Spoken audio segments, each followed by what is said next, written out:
Hello everyone, so it's a very special week because someone asked us a very special question. So sabi niya dito, can you do a Wolverine episode? I want to know his origins and everything about him.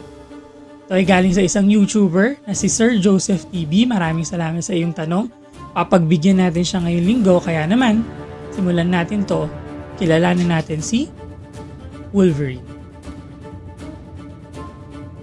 Hello Pinoy Super Geeks, I am King Jazzer, a fellow superhero fan, and welcome to Super Geek Hideout. Here, we will talk about superheroes from TV, movies, cartoons, and comics. And every week, we will feature one superhero that we all love, and we will talk about some origins, some trivia, and many more. Kaya, simulan na natin to.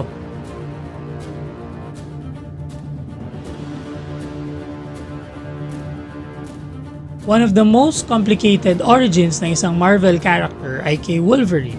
Ay iba-ibang versions yung origins niya all throughout the years. Pero itry natin ikwento kung paano ba nagsimula ang lahat. Si Wolverine ay unang nakita sa last panel ng Incredible Hulk number 180 bago nabigyan ng bigger role sa issue number 181 noong 1974. He was created by Marvel Editor-in-Chief Roy Thomas, writer Len Wein, and Marvel Art Director John Romita Sr. Romita designed the character's costume but the character was first drawn for publication by Herb Trimpe. Ang original name ni Wolverine ay James Howlett. Pinanganak siya noong late 19th century, anak siya ng isang mayamang farmer na si John and Elizabeth Howlett. Pero ang totoo pala niyang tatay ay ang Howlett's housekeeper na si Thomas Logan. Pinaalis ni John Howlett si Thomas Logan at ang anak nito na si Dog after an attempted rape. Ngunit bumalik si Thomas Logan para patayin si John Howlett. With his anger, James' 3 bone claws retracted at the back of his hands and killed Thomas. After the incident, James ran away from their mansion with his childhood friend Rose. James and Rose stayed in the mining colony called Yukon. Dito ginamit ni James ang nickname na Logan. Nagtrabaho din si James sa minahan, and as the years pass by, he becomes stronger and bigger. Logan develops his healing ability and he often stays in the woods along with some werewolves to hunt, and dito niya na-develop ang kanyang advanced human senses. Started joining some cage fights that develop his fighting skills and techniques. Dito ginamit niya ang pangalan na The Wolverine. Then, aksidenteng nabatay ni Logan si Rose with his claws. He ran away and stayed in the woods with the wolves. Then, a man named Logan became a legend. After some time, siya ay nakuha ng mga tauhan ni Hugh at nilagay siya sa circus. He was then abducted by Nathaniel Essex, who is later known as Mr. Sinister, para obserbahan at maging experiment. Then, pinalaya siya ni Clara and Soul Creed. Tinuruan ni Clara si Logan para maging civilized ulit, pero tinraidor sila ni Soul at sinabi ang kanilang location kay Nathaniel Essex. Upon hearing Soul's betrayal, Logan killed Soul and then left Clara behind. Logan went to the Rocky Mountains where Blackfoot people live. Dito nakilala ni Logan si Sabretooth, which has the same abilities as him. Dito din ay nakilala at na-inlove siya kay Silver Fox, isa sa mga Blackfoot people. Pero na-reveal na si Sabretooth pala ay si Victor Creed, kapatid ni Soul and Clara Creed. Out of jealousy and vengeance, Victor killed Silver Fox. This started the decade-long battle of Wolverine and Sabretooth. As a result of Logan's bad experience and severe trauma, this event was forcefully erased in his memories. Wolverine enlists in the Canadian military and serves for World War I. After the war, he settled for some quiet time in Madripoor, and there, he met Captain America. After that, he joined also for the World War II. After the war, Logan stayed for some quiet time in Japan. Dito pinakasalan niya ang isang Japanese named Itsu, and Logan didn't know that he has a son with her.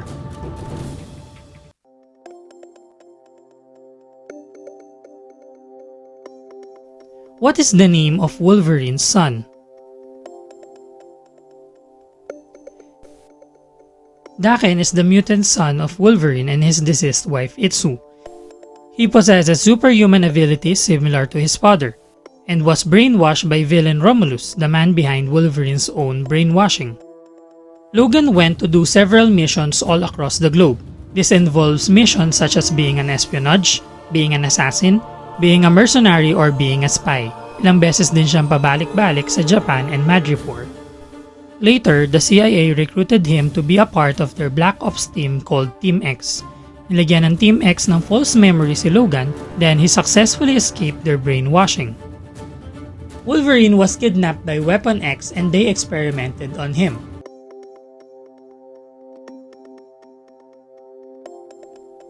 Who is the man that puts adamantium in Wolverine's bones? Correct answer is Dr. Abraham Cornelius. Although William Stryker is the man behind the Weapon X, Dr. Cornelius is one of the most senior scientists of Weapon X who gives Logan his adamantium skeleton. In the Weapon X facility, Wolverine was experimented on but eventually he also escaped. Pagkatapos nito ay nirecruit naman siya ng Department H ng Canadian government. He became known as Wolverine, the first Canadian superhero.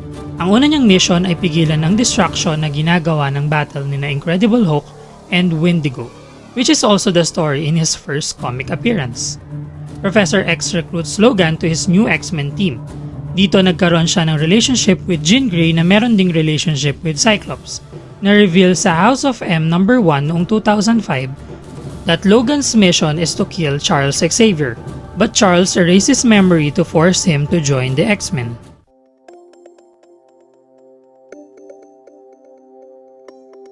During the 90s, the X-Men was divided into two groups. Which group does Wolverine belong to? Wolverine is part of the X-Men Blue. X-Men Blue is considered the best X-Men team compared to the Gold team. The members of this team are Cyclops, Wolverine, Beast, Psylocke, Rogue, Gambit, and Jubilee. How can someone beat that lineup?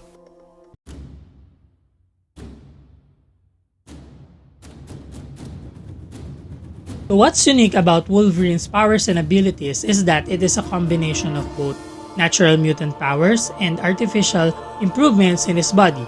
That's why Wolverine is one of the most powerful mutants or one of the most powerful Marvel characters. Marami ang nagtatanong nito pero ang main mutant power ni Wolverine ay ang kanyang enhanced healing factor.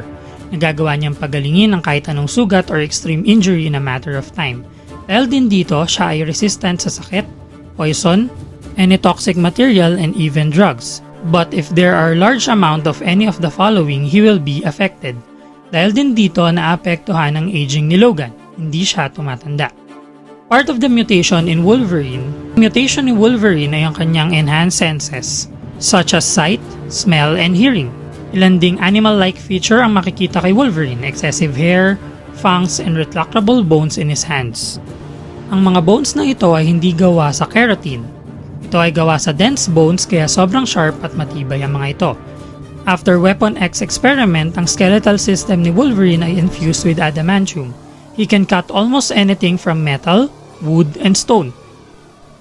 But except for Captain America's shield, which is super strong because it is made up of proto-adamantium vibranium alloy. Si Logan ay expert din sa kahit anong type of martial arts. He is also trained by samurais during his stay in Japan. Kaya din niyang gumamit ng kahit anong weapon or firearms. Dahil expert fighter si Wolverine, he once defeated Shang-Chi and Captain America in a close battle.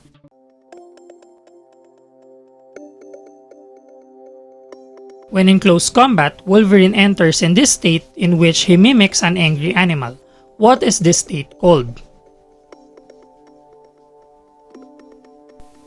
Wolverine will sometimes lapse into a berserker rage while in close combat. Dito nagre-react si Wolverine na parang mabangis at galit na hayop. Also, during this state, hindi siya makakatanggap ng any psychic attack.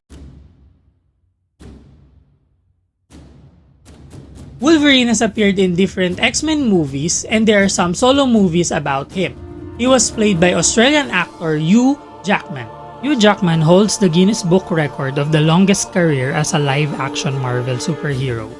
He first portrayed Wolverine back in X-Men 1 in 2000. From there, he appeared on the original X-Men trilogy, Wolverine solo movie, X-Men Origins Wolverine, and in Days of the Future Past. He provided cameo appearances in different X-Men movies also. Hugh Jackman last played Wolverine in Logan back in 2017.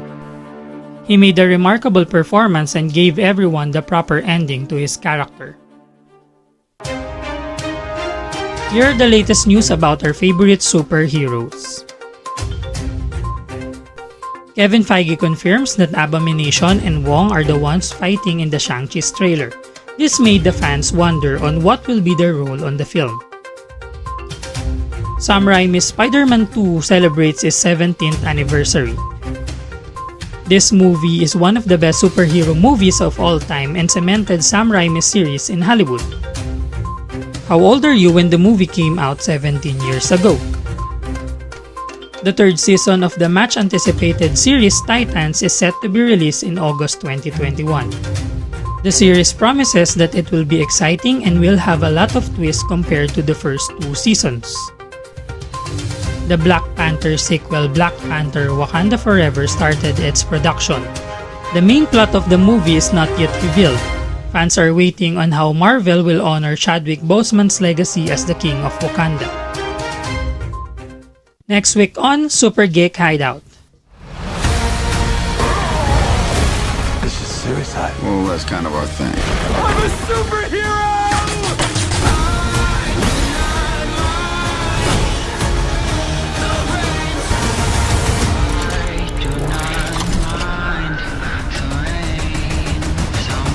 Everyone, sana enjoy nyo yung show natin ngayon. If you want to stay updated on our latest contents, just hit the subscribe button below and ring the bell. If you have some questions, comments, or suggestions, just comment down below and I will read it for you. Also, you can like or follow my social media accounts for you to stay updated. So see you next time. This is King Jasser and this is Super Geek Hideout. Bye everyone.